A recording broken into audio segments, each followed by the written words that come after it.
موبایل باندې خبرې کولې نو د اسد سایټ ته شا شوې ده. اسد وایي چې ما دغه ټیم کې پیسټل راواخیستو او په ده باندې مې ډز وکړو. د دوست دا متل مشهور دی چې د دوست لاسه زیات سړی په مصیبت کې غورځېږي. همداره د دوستانو چې د بیک یې وکړو او د قتل وکړو.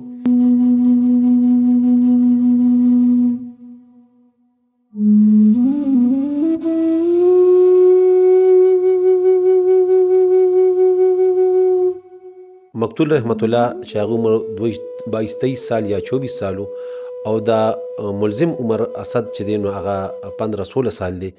هغه د سره دوستي کول غوسته. اسد چې دی نو د سره هیڅ قسمه تعلق ساتل نه غوسته.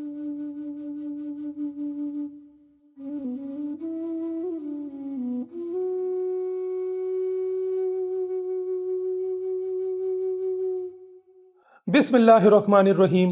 السلام علیکم. زم عنایت الرحمن او تاسو ګورئ اپنا ډیجیټل. ګرانو کتونکو، یو هفته مخکې نامعلومو کسانو رحمت الله وجلې او عارف ټاون کې او بیا په پټو کې غورځولې و. انټریس کیسو پولیس ټریس کړی دی. هغه حوالې سره موږ ډي اس پی خزانه انعام الله خان اس ایچ او طارق خان سره ولاړ یو. دې سره تفصیلي خبرې کوو. مهرباني د دې کیس تفصیل راته ووایئ. انټریس کیسو تاسو ټریس کو دا واقعه تاسو تلی وي سپاټ باندې سم کتلیو او گرفتاری د ملزمانو څنګه وشوه؟ بسم الله الرحمن الرحیم. دا یو انټریس کیس و. دا زموږ دپاره یو چیلنجنګ کیس و او همیش دپاره پولیس دپاره چې دی نو انټریس کیس ټریس کول یو چیلنج وي. موږ خپل د تفتیش آغاز ډیر اوس یو نظریه سره وکړو چې مقتول څوک دی، د مقتول دلته کې یاران څوک دي، د هغه دوستان څوک دي، د هغه ناسته پاسته چا سره ده او د مقتول بیکګراونډ څه دی.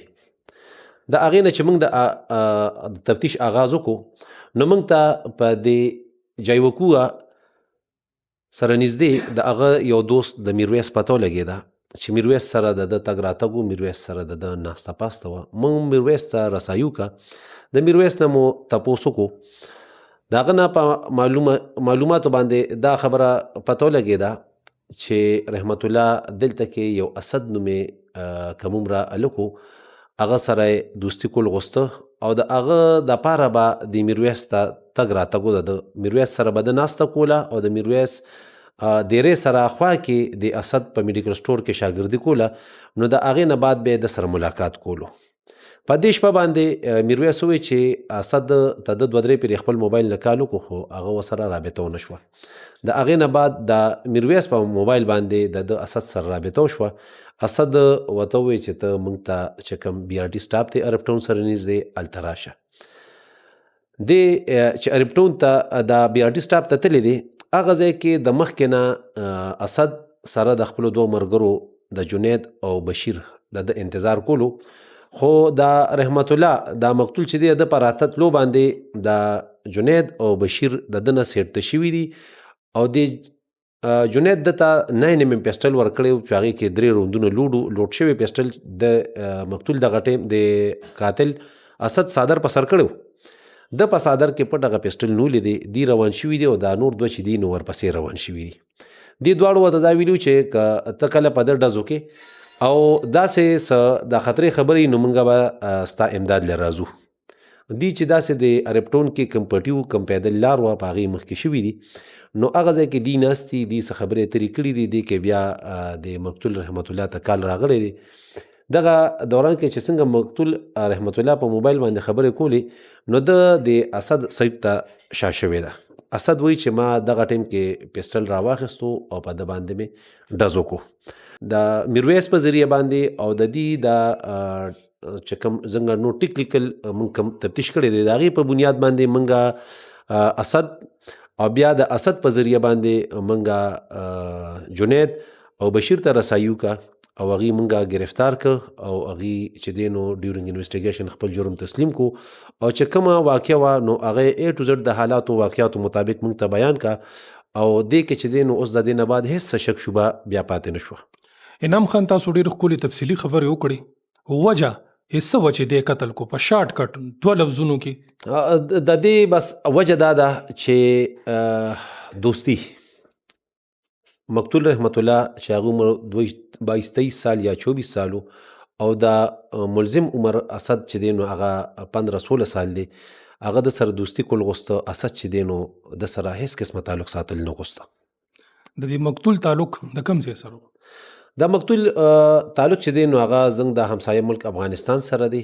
دی دلته کې په ناګومان کې د کرایې په یو کور کې آباد دي او د ده والد صاحب هم ډېر غریب کس دی، د سر مزدوري کوي. د ملزمانو کې چې کوم مین ملزم دی چا چې ډز کړی دی د عمر څومره دی، دی څه کار کوي؟ اسد چې دی نو د ده عمر تقریبا 15-16 سال دی. دی د 9 کلاس سټوډنټ دی او د دې نه علاوه چې دی نو دی میډیکل سټور دی د دې په دې محله کې، هغې کې شاګرد دی، هغې سره کار کوي. سوال دلته دا جوړیږي چې یو پکې دوستانه شوه بل کم عمرې شو، طارق خان ته به پکې څه ویل غواړي؟ نو زه به صرف د والدینو ته پیرنټس ته دا نصیحت وکم چې ستاسو کم کشران دي په دې باندې نظر ساتئ او داسې غلط صحبت نه ساتئ. دوستی، دوست د دوست دا متل مشهور دی چې د دوست لاسه زیات سړی په مصیبت کې غورځېږي. همداره د دوستانو چې د بیې کې وکړو او د قتل وکړو. بالکل جی، نن سبا چې مونږ څومره هم داسې انسیډنټس ګورو نو دا هم د دوست د لاسه کېږي. نو برای مهرباني زه بیا هم دا ریکویسټ کوم چې خپل چې کم کشران دي په دې باندې نظر ساتئ چې د دې دوستان څوک دي. نو دا اکثر چې کم دا انسیډنټس چې کېږي په دې کې د دوستانو لاس وي. ګرانو کتونکو، څنګه چې تاسو د ډي اس پي انعام الله خان خبرې واورېدې، شو خبرې هم تاسو واورېدې. دوستانه پکار ده خو د داسې خلکو سره چې احتیاطي پکې ملګرتیا مضبوطه وي. بل دا سټوډنټو لار ورته نه ښکارېده، هغه دوستانو وله داسې مشوره ورکه چې دی یې مړ کو. دې سره پکار دی چې مور پلار مینه محبت وکړي، دوستانو کې بچو سره. یو کم عمر ماشوم چې سټوډنټو داغه زندگی هم برباد شوه. مشکلات په ژوند کې راځي، تکلیفونه راځي. په تیر پروګرام کې ما ویلو چې دې کې موږ ته نصیحت ملاویږي. دا سټوري چې کم تاسو ګورئ، کم پروګرام ګورئ، دا یو نصیحت دی. ځوانان دي، بچی دي، چا سره موبایلز دي، چا سره رنګ پرنګ ویډیو خلک ګوري، ټیک ټاک ګوري، رنګ پرنګ خلک یو طرف او بل طرف ته روان دي. نصیحت موږ ته هم دا دی چې په خپلو بچو باندې چیک وساتو. اسچو صاحب خبره، بچو له ټایم ورکوي، مینه محبت وکړي، دی باندې چیک وساتئ چې هایا د موږ دا بچي کینی کم دوست سره کینی، د دې ناسته ولاړه چا سره ده او د تعلیم کوي، تعلیم کې د تمخ کې څه ملاویږي. دا شعور چې د یو قتل وکړو، هغه نن قاتل شو او مقتول لاړو د خورو لاندې شو. خبره چې هر څنګه د بدنامۍ ده. ګرانو کتونکو، روان پروګرام پورې اجازت غواړم. د خپل ځان ډېر خیال ساتئ، موږ په خصوصي دعاګانو کې یاد ساتئ. د الله په امان.